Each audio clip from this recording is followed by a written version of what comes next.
Welcome to Quick Shots, a short format traditional archery podcast, where we introduce you to some of the world's most influential traditional archers, and occasionally, some random dudes. I'd like to send a big shout out to our sponsor, Archery Pass. For all your trad archery products, Archery Pass, making archery's past part of your future. ArcheryPass.com.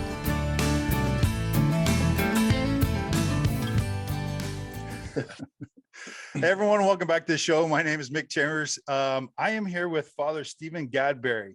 He is a Roman Catholic priest, hunter, musician, podcaster, and a military veteran. Hey, Padre, how are you doing? Hey, I'm doing great. Thanks a lot for the invite. I'm really excited about this.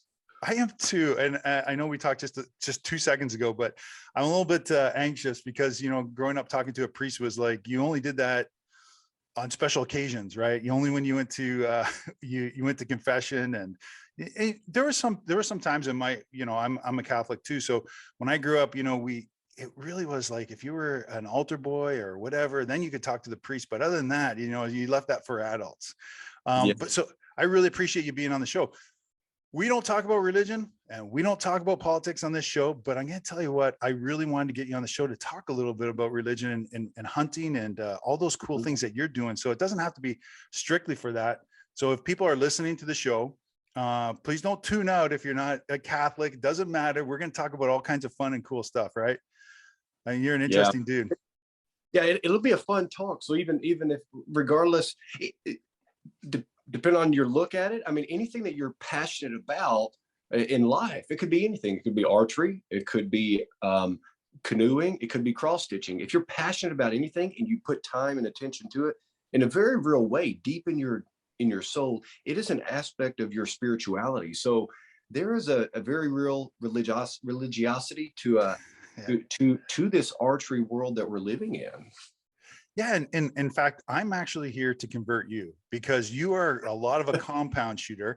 Mostly, I see a trad bow in the background there, and I know you said that you're going to do work in some trad. So my conversion is from compound to recurve. So hopefully, we'll get you talked into using that for your next hunt. Man, that one of my goals for next year's hunt is one of the deer. If the Lord gives me the opportunity, I'd like to get a deer with the trad bow for the first time. But I've had opportunities to take it hunting already, but I haven't been able to put a lot of time in at the range with or in the yard, shooting targets. And I just can't bring it to myself to practice a shot on a deer. I mean, that's a live animal. It deserves if I'm going to hunt it, it deserves the best. And so I'm not going to mangle a deer. No, yeah, good point. And I think we all feel that way. At least anyone that's listening to the show should feel that way. We don't practice on deer. I mean, it's not like riding a bicycle. You can't just get on and off it, and then put it down for 10 years and then pick it up and go, oh, I can still ride a bike. You cannot do that. It is a depleting skill. And it just, you got to keep practicing. And that's why I think, Father, I think that's why we're so passionate about traditional archery. Traditional archers are very passionate about it, very protective of it, because we feel like we put a lot of effort in honing that skill. And it's not something you get overnight, and it's something that you have to continually focus on. So I'm excited for you to get your first deal. I'm excited for you to go out and do that. And, the trad community, I'm just going to tell you, I know I'm talking a lot and I'll let you talk. The trad community is here to help you. I guarantee you there'll be people in the comments saying, hey, Father, reach out to me. I will help you. If there's anything you need, I will get it. They're overly helpful, if you will. So, I'm excited for you to do that. I've had great support so far. And I just got this bow this year from my local shop. It's about 45 minutes away. Neshoba Archery in Tumbling Shoals, Arkansas. Mr. Nick and Mr. Jamie Wolf, a father and son, just amazing guys. I've got so much stuff there for all my compounds. Like she said, I'm a passionate believer in compounds, but we're in this process of conversion. So we'll see how the Lord works there. But they got me into it, and the father, Mr. Jamie, every time I would go over there, he'd say, son, if you're going to start real archery, you need to pick up a trad bow. And I'm like, oh, that's not a real bow. That's a good man. We all got me. All right. Yeah. Hey, let's back up. Let's talk about you. Let's talk about your life. I think it's an interesting one. I'm very interested in, how you became a priest. So can we go that far back? Usually I say, tell me about, how you got into archery and hunting. But I think that we're going to start there, right? I think we're going to start on your farm and being from Arkansas and that sort of thing. Let's start there. And then I want to hear all the way up through to you becoming a priest, about your time in Italy, all these really cool things that you talk about on your podcast, which is called. It's called Adu Quod Agis. It's a Latin phrase. It means do what you're doing. And it's really a motto that I live by. And as I'll tell a little bit of my story, that'll come out more and more. But the podcast I have, it's Latin, Adu Quod Agis. It's not in Latin, it's in English. And also I use cuss words too. So if your listeners are listening, maybe that's another thing. Maybe you've never heard a preacher say a bad word, but on that podcast, I use it because it's kind of something I grew up on. As you just alluded to, I grew up on a family farm in the Arkansas Delta, and roots are important, man. I think as soon as any of us begin to either forget our roots or deny our roots, we begin to wither and die. And so it's always important to remember our roots, even if they were tough roots. But a plant that has to grow in tough environments very often becomes the strongest plant later on. So, if there's like a little nugget for the listeners to take away, that's something, that I just would invite them to think about their roots. But my roots go back to the Arkansas Delta, right there in the Mississippi. I grew up 45 minutes west of Memphis, Tennessee. I grew up on a rice and soybean farm, a German farming family. We always went to church every Sunday. We worked hard every single day. It was just, I grew up around physical labor, appreciation and respect for the land, and the family unit. Now, the working on the land and respecting it, also a lot of times we cussed it out and because we'd get mad at it or the tractors or whatever. And family, we were a close family, but good Lord Jesus. Close families can be like monsters. And we were sometimes like a tribe of lions fighting with each other. But, we could fight with each other, but if somebody came into our pack, it was, we were the unit. So we grew up in just this tight family unit, hard work, respect, learn a lot about obedience and just the importance of, it may not be the best parenting model, but something that I heard a lot growing up was, well, because I said so. Okay. and that could be critiqued by a lot of people in the world today, but I think a lot is learned through that of recognizing obedience and the fact that there are truths that are beyond us, that are the way they are, and we can't change them just because we want them changed. Right. So grew up with that reality of saying, okay, I'm not in control. I'm just called to be here and do the best I can, to be all in, agi quod agis, to be where my feet are, to focus on what's in front of me. So went to public schools my whole life. I went to a small community college for a year after school. I didn't want to go to college. I wanted to go to Vodtech and get technical training because I love working with my hands. I wanted to be a welder, carpenter, electrician, plumber, mechanic, and open up my own shop. But my grandmother, my mom, they said, you're going to go to school because, got to break this cycle. And in the 90s, 80s and 90s, it was all college diplomas. You got to get a diploma, and then that's going to be your golden ticket. I'll tell you right now, the trade schools that's the golden ticket. People don't want to do it, man. Yeah, no, there's a lot. I pause you for a second there. If you pushing people to trades, we need tradesmen. We do. I think we have enough people who want to be teachers. I hate to say that and all this.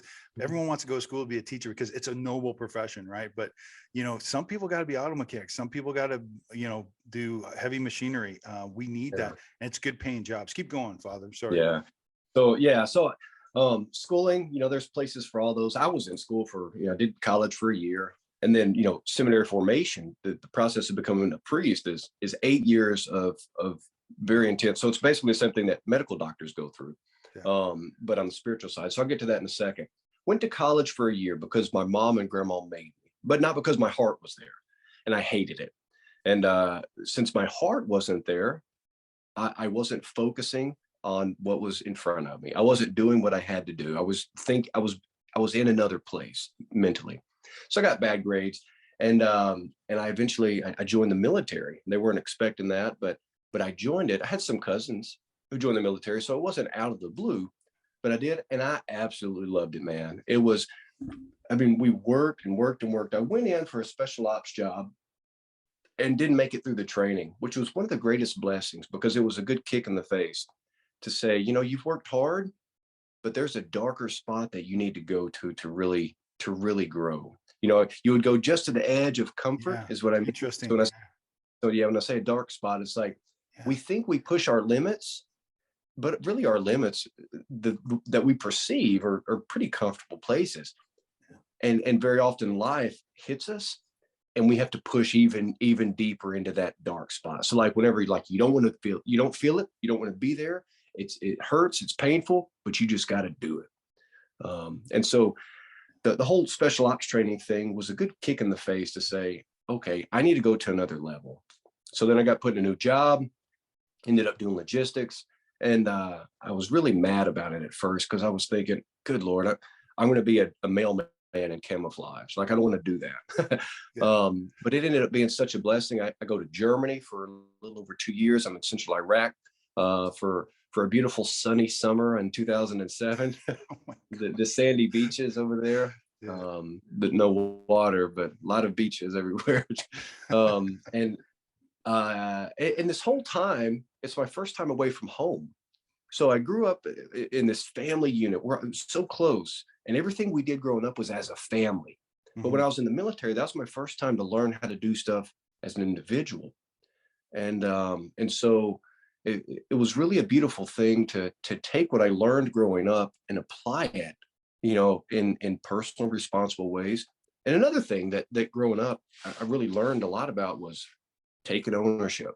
That's a big thing. So many people want to pass the buck and find a scapegoat, but like, I'm grateful for assuming responsibility, sometimes to a fault. Sometimes I take on more than what I should, and assume other people's problems. That's a whole other thing with ministry, and like just that the whole way you give your heart to something. But anyhow, so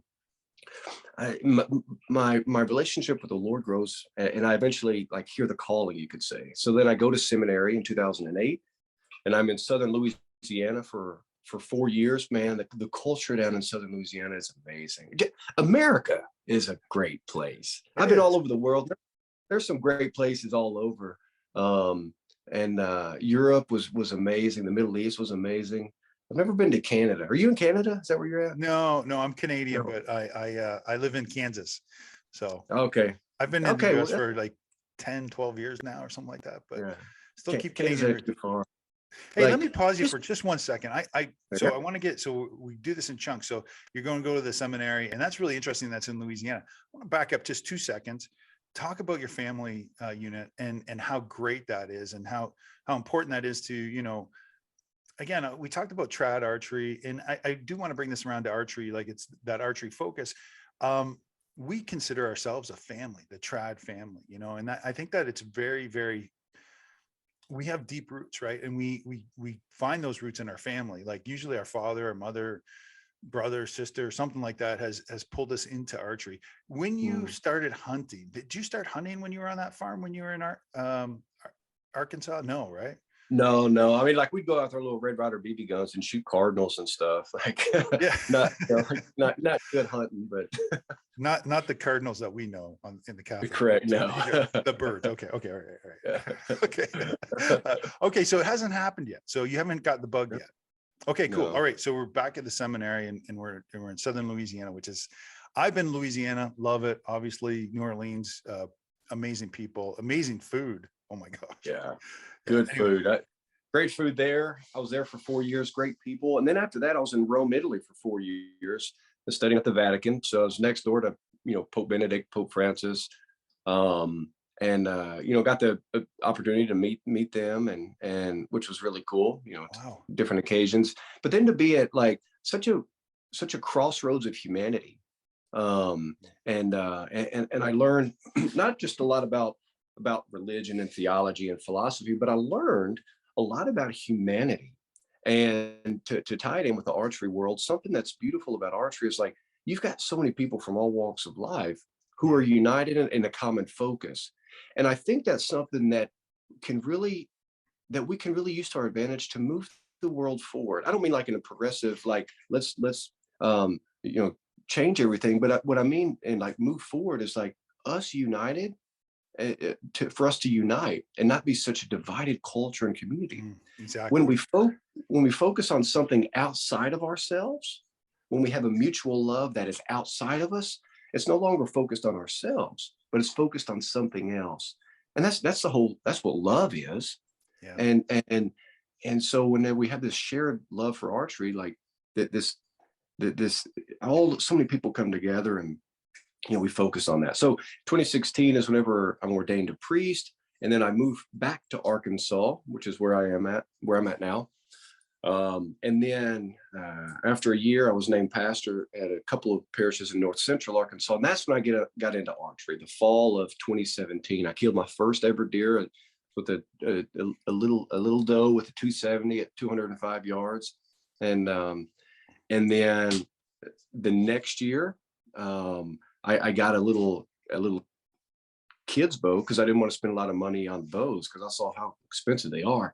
Yeah. So I got a little mission craze, I think is what it was, a little bitty bow, and practiced all summer and I'm so excited about it. And then come deer season, I smoked a little 8-point basket rack. Oh, I was so pumped. And that was the fall of 2018, and that's the end of it. After that, it was over. Yeah, you're hooked. I've been broke since. You're hooked.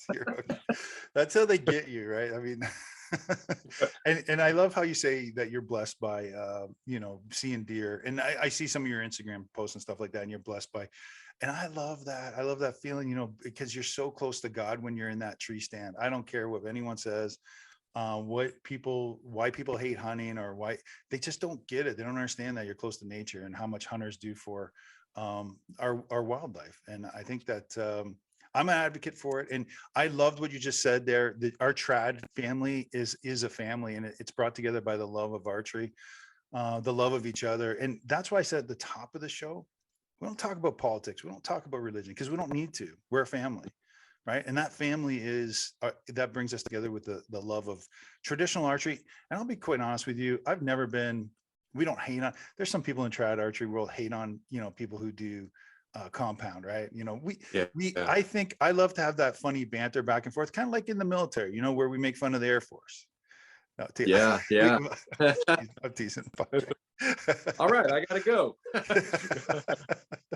So, it's like, if you're in the military, it's okay to make fun of the other forces, like Army, Marines, Air Force, Coast Guard. But when you're outside the military, you make fun of those forces. No. So it's a really good message. Yeah. So, okay. So you've gotten into hunting. You're hooked now. What was that feeling like? Take us back to that feeling, that first archery kill, that first archery, it was a buck, right? At 8-point, you said? Yeah. What was that like? And it was cool. It was a little 10-acre property that actually I've gotten, or I've purchased since then. And so I was in the process of like maybe buying this land. And so the guy was like, yeah, go ahead and, sit out there. And, so I put out some little corn and everything, had a little buddy stand, leaned against the tree.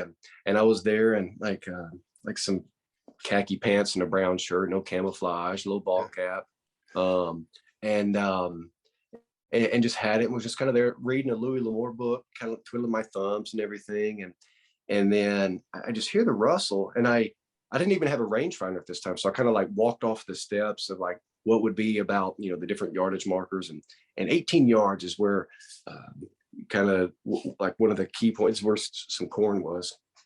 And these deer are coming, I hear them coming. And then this one, I see this buck coming from the left, and it was the first time for me to see a buck like that up close. And so it's, it's a Boone and Crockett. And so I just drew back and smoked him. And as soon as I did, it was, got that rush and called my buddy Adam. And I was like, man, I just smoked one. And he was like, I'm on my way. That's and then, awesome. and getting on that blood trail and just tracking, and then just it was less than 70 yards that he ran. It was just a great shot. It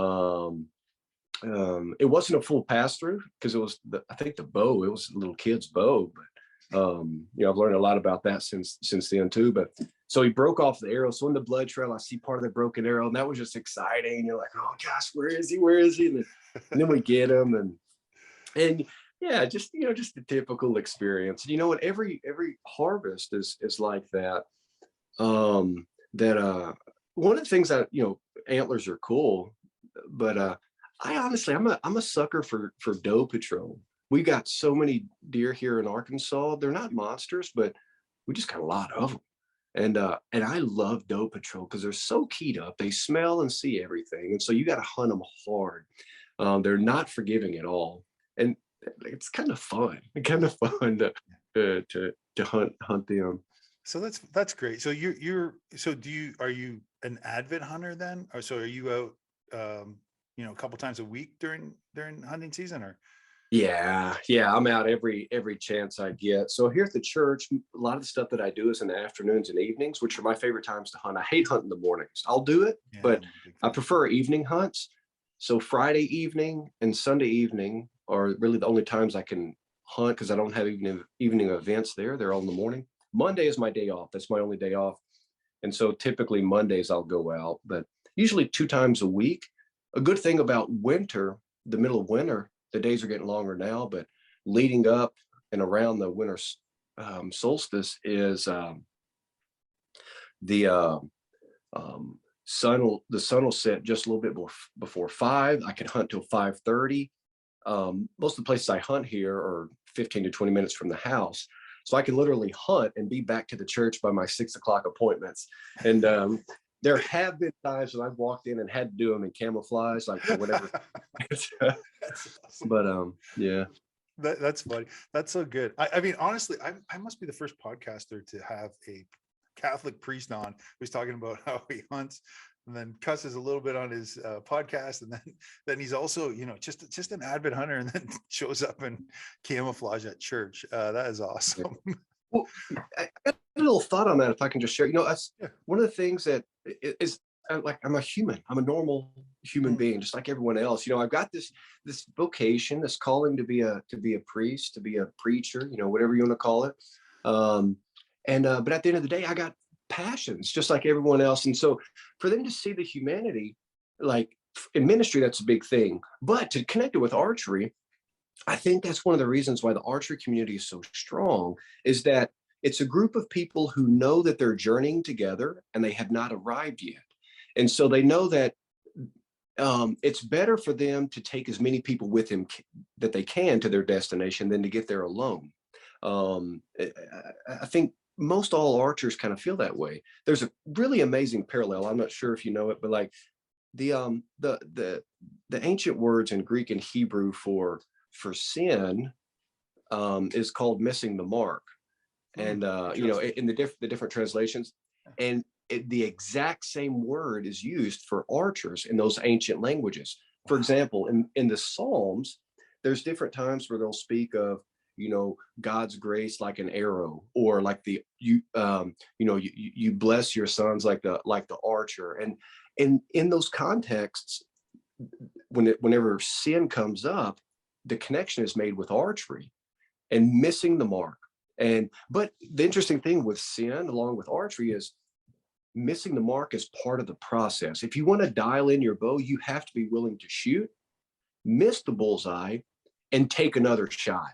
Too much of humanity, we miss the mark and we say, oh, that's my sign, that's the end of it. No, that's your sign to knock another arrow, make your adjustment, adjust your anchor point, whatever it may be, and then let it go again. But this whole thing of humanity and like missing the mark is part of the journey. And the people around you, when they see you miss the mark, they don't say, you're a loser, hang it up and quit. They say, oh, okay, good. What you need to do now is drop your front shoulder, or pull your elbow through, or whatever it may be, so you can get closer to the bullseye. So like, we're suffering together so that we can win together. That's just something that really resonates with me. But the whole humanity thing is big.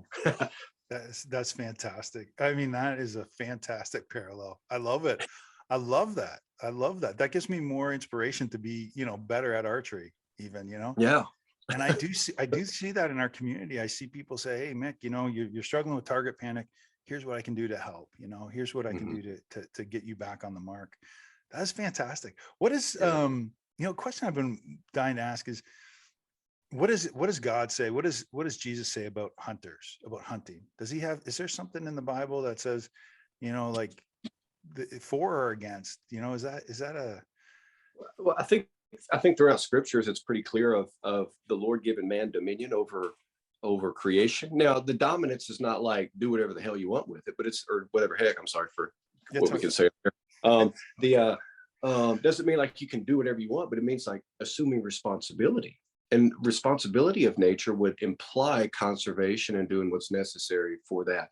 Also, throughout the history of the Judeo history, all the Jews throughout the Old Testament up through Christianity, the New Testament, what was the key thing that held the community together and drew them to God? Sacrifice. And it was not like, oh, I'll pray a cute little prayer to you. No, it was slaughter an animal. Right. Slaughter an animal. And it was gruesome because love is gruesome. Love is brutal. True love is, and I mean that like in the best sense of the word, like, man, for love to work, it hurts. And whenever you're willing to hurt, man, that makes it so much better. And to connect it back with hunting and stuff is like with animals, like pretty much every hunter that I've talked to, like it hurts whenever we get an animal. Like it's exciting, of course, but there's at some point there's a sting. And people will always ask me, don't you feel bad when you kill animals? And my answer is always, yeah, I feel terrible.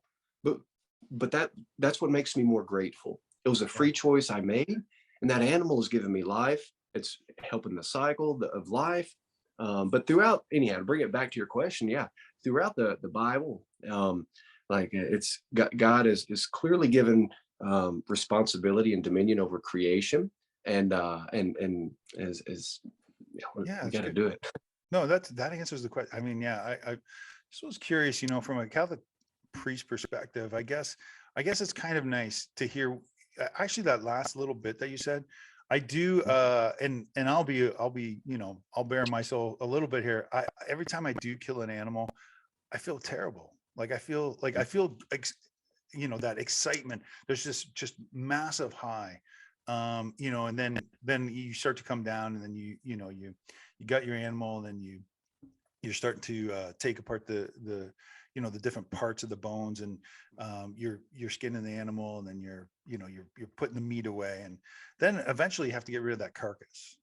And it's at that point, Father, that I just go, man, I hope this was worth it. Like I hope I enjoy this meat, and then you kind of get that feeling. And I think there's a lot of people listening probably that are hunters that do that too. And I think that's kind of why I asked the questions. Like, is it okay to do this? Is it okay? Is it really okay to do this? I think you answered that question. So I think that's kind of good. Okay. I'll try not to be so, No. But I feel that way. Another thing with hunting is that it brings me face to face with death. And it reminds me that, I'm going to die like every one of those animals someday. Yeah. And whenever we keep our own death before us, which is, I don't know if you can, I have a little skull behind me. Yeah. And it's to remind me that, hey, dude, you're going someday. And if I keep my death always before my eye, it helps me to live so much better. And archery, like a good archer, we have to anticipate shots a little bit, but we have to be in the present moment. Yes. And one thing with trad archery is that it's even more. I mean, so much the compounds these days are, I'm like, I know those things in and out. And when I get them dialed in, they're dialed in. And within my effective ranges on the different bows, like it's like a rifle, like I know if the pin is on this spot, this, whatever it may be, then when I release, it's going to go exactly where I want it to go. Yeah. And of course, the animals can jump strings, stuff like that. But, but anyhow, where's I go with all that? But being present to the present moment, and you know, requires me to live better. The whole thing of thinking of death. Actually, ironically enough, the mailman is coming up right now with That's okay. with a compound bow that I got off eBay. Oh no. Yeah, they'll leave it at the door. Hey, Father, excess is sin. I'm just telling you. I just want to let you know. Yeah. Isn't it weird? Like, I don't need all these bows. This is ridiculous. So like, I mean, I feel like, you know, it's good. It's a good point. You face death every time that you get out there and you're in the stand. Some people are listening to the show don't hunt, you know, and maybe they're kind of lost right now in why we hunt and stuff like that. You've answered a lot of those concerns. But, you know, in competition too, I think a lot of stuff that you said applies to, you know, competition archery as well. I mean, just kind of being present and in the moment. We recently just had a tournament at Lancaster in Pennsylvania. You know, there's compounds, there's all disciplines of archery, and they got to shoot 60 arrows in a row, 60 arrows in a row. And to me, that's just like, that's being present. When you can be present for 60 arrows and hit that, you know, the compound guys are shooting all tens, you know, 60 times. It's an amazing, yeah, it's an amazing. I mean, all the X's that are hitting it, you know, I watched a lot of those there, and also in Vegas, the stuff online. I watched more of the compound than the trad stuff, but it's yeah, the focus, you know, for the competition people who are listening, you know, they may not be harvesting an animal, they may not be killing an animal, but in the world's eyes, they're killing a ton of time to practice. So there's a necessary aspect of sacrifice. If they want to hit those X's, they want to hit those 10 rings, they can't just say, oh, you know, I shot some last week, you know, I'll be okay. You've got to die to yourself and put in that time. So even though an animal is not involved, there is a huge element of sacrifice that is there. Yeah. There's just so much. I mean, to be good, again, I just go back to your Latin quote is just to be present, you know, and I think that's really pertinent.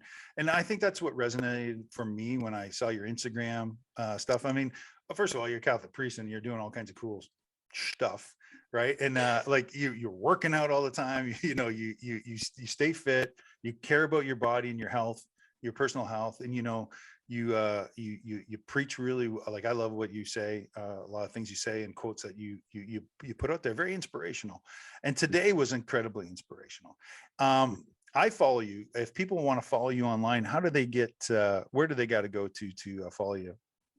Well, I've got an Instagram page, and it's just it's Father Stephen J. Gadberry. Father Stephen J. Gadberry. It's just, yeah, Father Stephen J. Gadberry. There's some weirdo out there who's doing like a bunch of fake pages. Yeah. but there's if you see one that's like has like 3 followers and they're following 4,000 people, that's one of the fake pages. Okay. But so Father Stephen J. Gadberry, just look for the priest with like dogs and Jesus and a bunch of hunting stuff, and that's my page, Father Stephen J. Gadberry on Instagram. But yeah, I would highly recommend it. I also highly recommend getting on your podcast. They're really good. They're 30-minute long podcasts or less, easy digestible, and they have a lot of great insight. At least they have been for me, and they've been inspirational. So I do appreciate you, Padre. Thank you so much for hanging out with us today.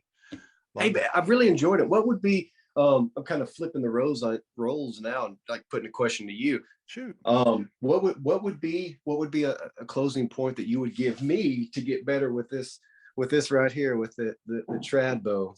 I think you just did it. Get on this podcast and let people follow you. And honestly, people will reach out to you now, I think.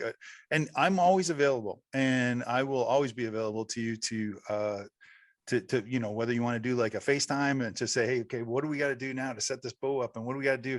Why am I always missing to the left? Or, you know, how can I aim, or any of that stuff? I'm 100% available. So, and so is the trad community, and we will be here to help you out, because you know what? We want to convert you to trad archery, Well, it's working. The archery gods are listening, because I'm more and more interested in it. It is fun. You know, that's why I asked you today about your your first archery kill, and you know that excitement you get. Well, wait till you hit with a trad. Yeah, yeah, exactly. It's gonna be so much, because now you said exactly what I think most compound guys are saying. A lot of guys that convert to traditional archery said exactly the same thing. It's like, once I got my bow tuned in, I'm like, yeah, okay, I'm going to take 60-yard shots now, because now they start to see the deer go further and further out, because that gives them a goal to kind of go towards, because 18 yards, that's automatic, right? That's automatic for them. 25 yards, 30 yards, 40 yards, kind of automatic for really good archers. But I kind of, no matter how fast your bow is, I kind of am, you know, we say we hunt close. That's what trad archers hunt close. And there's nothing like getting close to God and close to nature than having that deer at 15 yards, you know, and just kind of the heart's just going, that testing. One of the things I mentioned earlier, this is the last thing that I'll finish with, is one of the things I mentioned earlier was testing the limits and pushing ourselves to our extreme. Yeah. Sometimes the very limit that we forget to push the most is how intimate we can get with life, whether it be an animal, my own emotions, my own strengths and weaknesses, or with other people. So, you know, let's just grow together and keep this up. Thank you so much, man. This has been great. Thanks, Padre. I appreciate it. I've loved it. And, you know, I think one of your shows, I feel like I should keep going, because on one of your podcasts, you're like, how free are you? Right? What is freedom? You know, and you talked about, and that was a recent one. I think it was your last one. And you're saying like, things you do, things you want to do, or things and like I do. And you're talking about how your podcast is how you wanted to, like, I started and I stopped, and like, I should have put one out. I don't regret any of that, you said. And I thought that was really good, because you're on the show. I typically only have trad archers. This is for me. And I hope, you know, so I'm so thankful that you decided that you were going to do this. It was out of your comfort zone a little bit, because we're a trad thing, but obviously you love to inform people, and I really do appreciate you. Thank you. Yeah, again. well, maybe we can follow up next year with the progress report. I love that. I love that idea. It's sooner than that. Okay. Thanks again, Padre. We'll take care. Let me just mention my sponsor really quick. So archerypass.com, they're a traditional archery store. So if you guys are listening, don't forget to check out archerypass.com and buy some from. Tell Riley I said hi over there. He's an amazing human being too. So anyway, take care, everyone, and enjoy your day. Thanks again, Padre.